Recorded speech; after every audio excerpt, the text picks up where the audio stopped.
First reading, first reading comes from Genesis 32. Listen for God's word to you. The same night he got up and took his 2 wives, his 2 maids, and his 11 children and crossed the ford of the Jabbok. This is Jacob. Jacob took them and sent them across the stream, and likewise everything that he had. Jacob was left alone. And a man wrestled with him until daybreak. When the man saw that he did not prevail against Jacob, he struck him on the hip socket, and Jacob's hip was put out of joint as he wrestled with him. Then he said, "Let me go, for the day is breaking." But Jacob said, "I will not let you go unless you bless me." So he said to him, "What is your name?" And he said, "Jacob." Then the man said, "You shall no longer be called Jacob, but Israel, for you have striven with God and with humans and have prevailed." Then Jacob asked him, "Please tell me your name." But he said, "Why is it that you ask my name?" And there he blessed him. So Jacob called the place Peniel, saying, "For I have seen God face to face, and yet my life is preserved." The sun rose upon him as he passed Penuel, limping because of his hip. This is the word of God. This is Sweet Darkness by David White. When your eyes are tired, the world is tired also. When your vision has gone, no part of the world can find you. Time to go into the dark, where the night has eyes to recognize her own. There you will know you are not beyond love. The dark will be your home tonight. The night will give you a horizon further than you can see. You must learn one thing. You must learn one thing.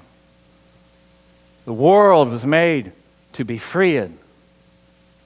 Give up on all the other worlds except the one to which you belong. Sometimes it takes darkness and the sweet confinement of your aloneness to learn that anything or anyone that doesn't bring you alive is too small for you.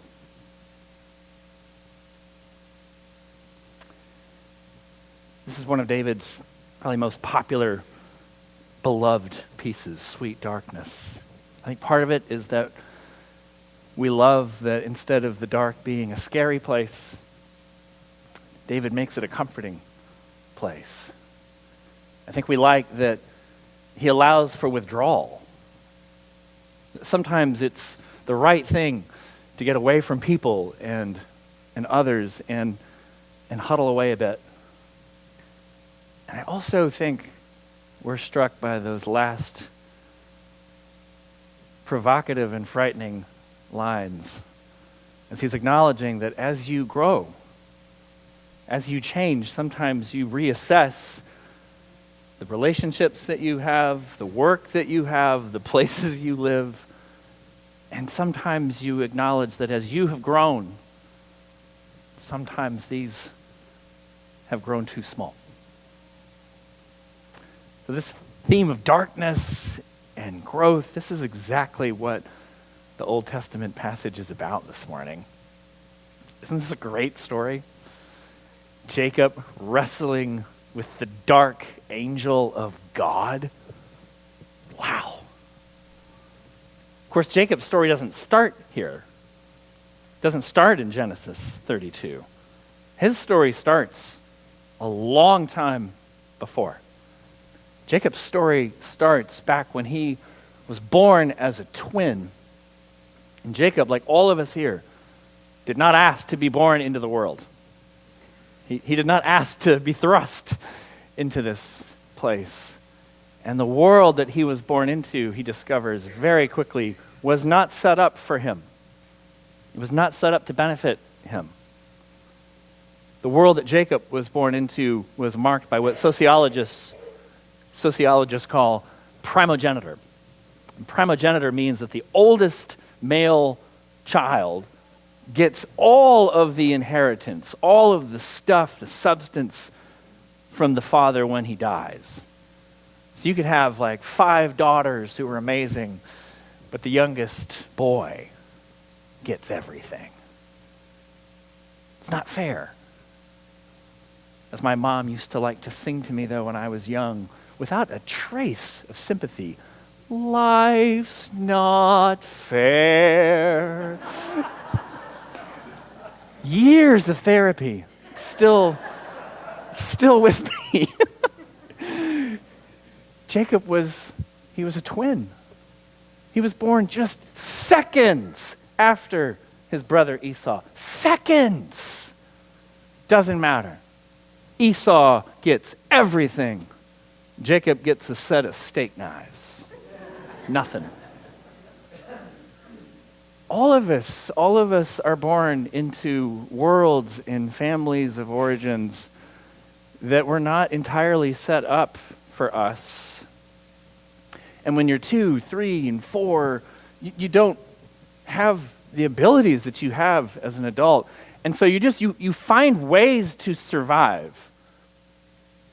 James Hollis, who's a Jungian analyst, says there are about 3 major ways, and we of course create our own special blend.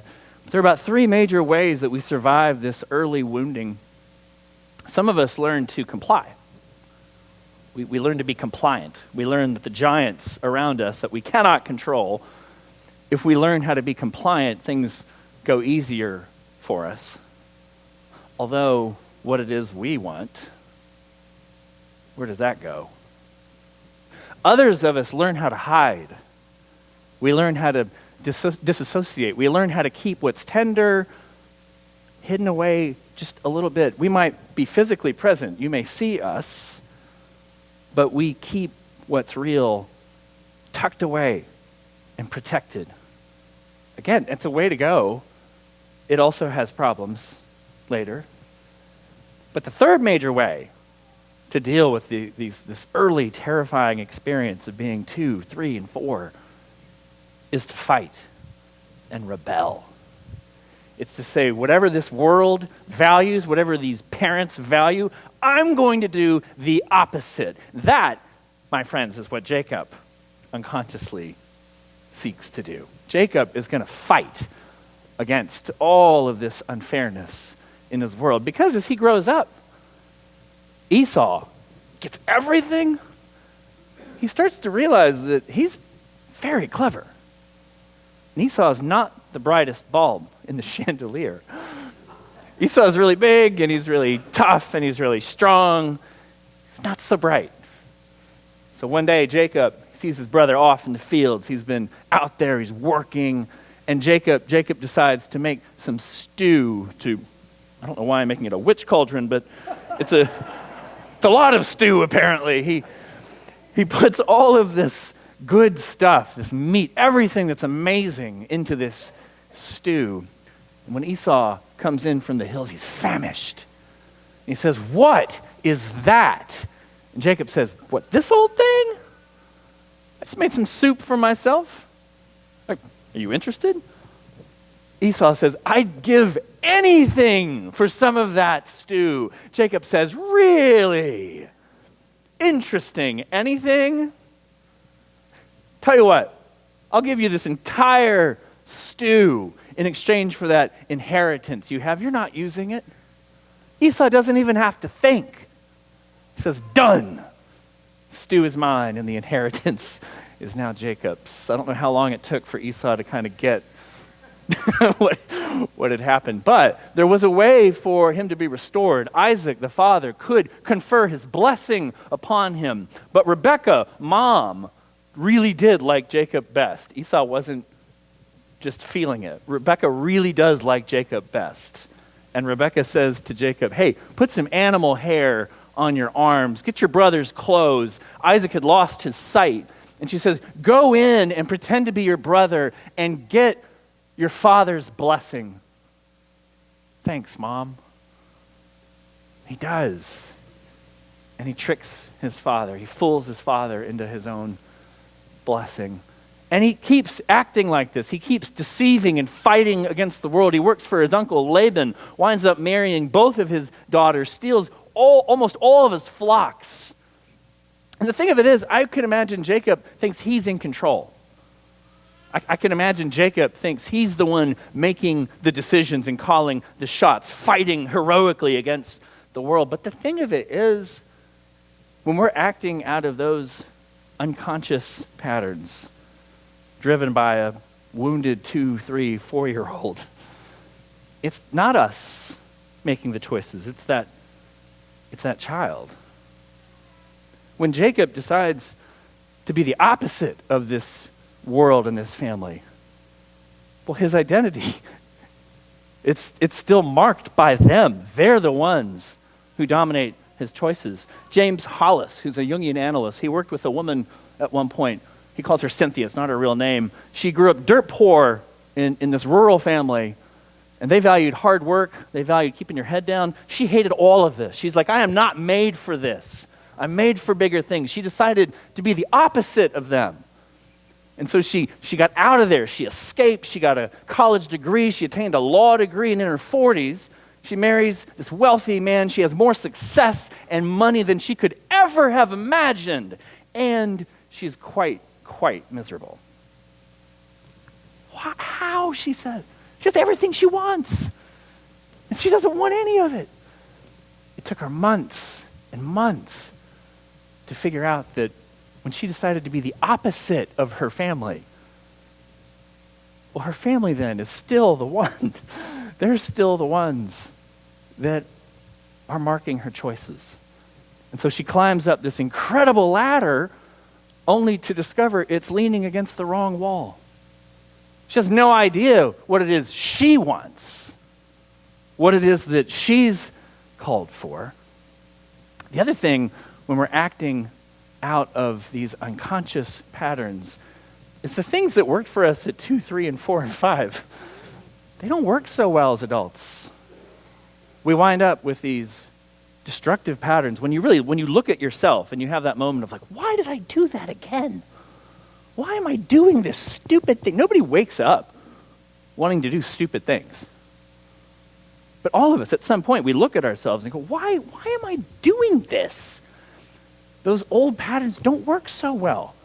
That's true for Jacob. What happens right before this text, what drives him to the Jabbok, is he has made everyone so angry at him because of his deceit, his trickery, and fighting against everybody, that his brother Esau has aroused an army to come after Jacob and his family.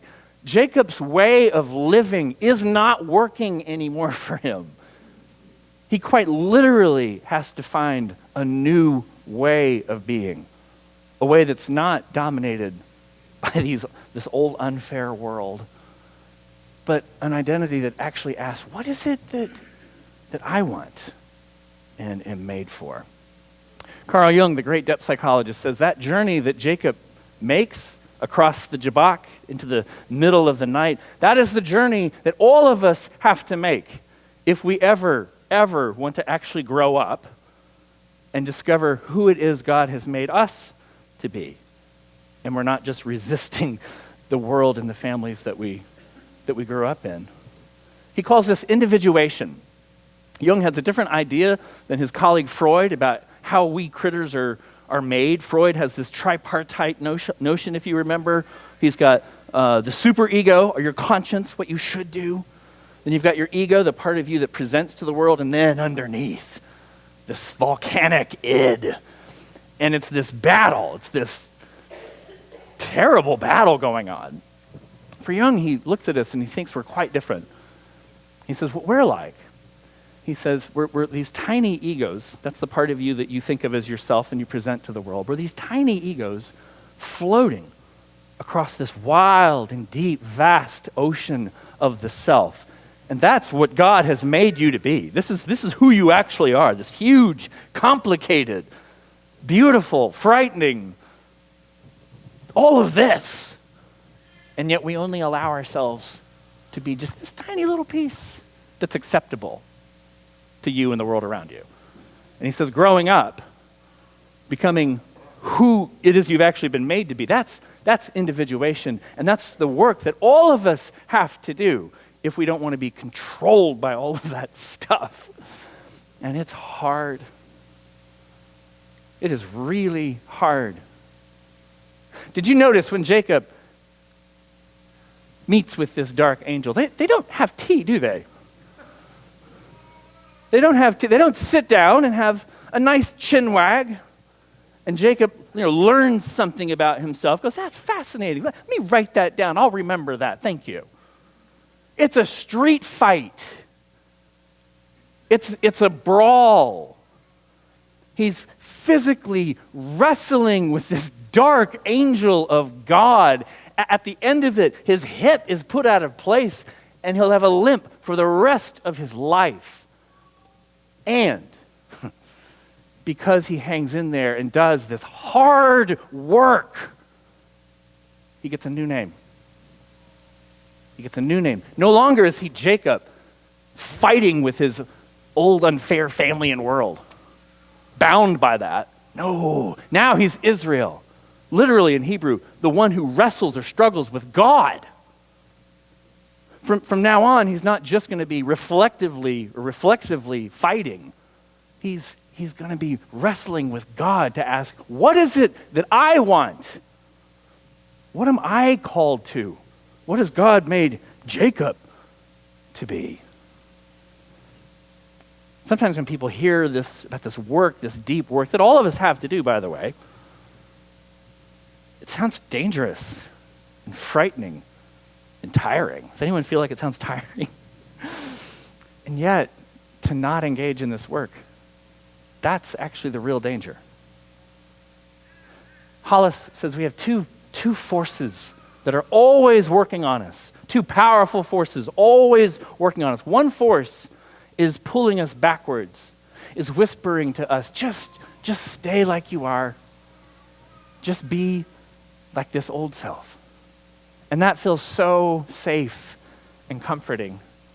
This other force, on the other hand, is pulling you to growth and to newness, expanding who it is that you are. This feels really risky and dangerous and exciting, but it doesn't feel safe. But Hollis says, look, the real danger is actually not engaging that growth. It's trying to stay who you've always been, this small, safe person. Because guess what? You have a soul. That self, that giant self that God made for you, your soul will not be silenced forever. You cannot exile all of these parts of yourselves into the shadows forever. The soul will be heard. And when we resist and try to keep these parts of the soul at bay, guess what? The soul will present, and there will be symptoms.